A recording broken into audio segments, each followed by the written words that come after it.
বট আইডির মাধ্যমে বিএনপি কে ঘায়েল করার অপচেষ্টা চালিয়ে যাচ্ছে।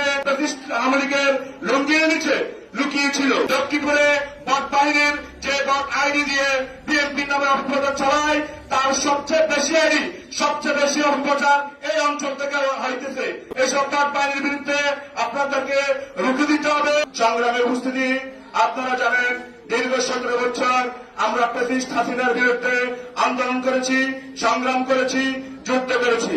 5ই আগস্ট এদেশের আপামর জনতা, ছাত্র জনতার হাত ধরে এই দেশ থেকে ফ্যাসিস্ট হাসিনা পলায়ন করার পর এদেশে নব্য ফ্যাসিস্ট জন্ম নিয়েছে, যাদের মূল ভিত্তি হচ্ছে যে মিথ্যা কথা বলা। আমরা এখন যে রাজনীতি করতেছি এই রাজনীতি একটি মিথ্যা দল গুপ্ত বাহিনীর বিরুদ্ধে রাজনীতি করতেছে, আমাদেরকে রাজনীতি করতে হইতেছে। এরা দীর্ঘ 17 বছর আওয়ামী লীগের লুঙ্গির নিচে লুকিয়ে ছিল, কিন্তু এখন তারা বিভিন্ন বট আইডির মাধ্যমে, বিভিন্ন সোশ্যাল মিডিয়ার অপপ্রচারের মাধ্যমে বিএনপি কে ঘায়েল করার অপচেষ্টা চালিয়ে যাচ্ছে।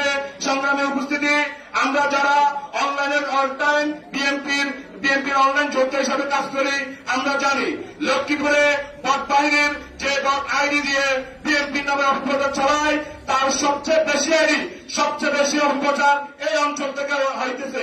আপনারা জানেন কিনা আমি জানি না। এই অঞ্চলের যুবদলের ভাইদের প্রতি আমার অনুরোধ, এইসব বট বাহিনীর বিরুদ্ধে আপনাদেরকে রুখে দিতে হবে। আপনারা সবাই সবসময় ঐক্য থাকতে হবে।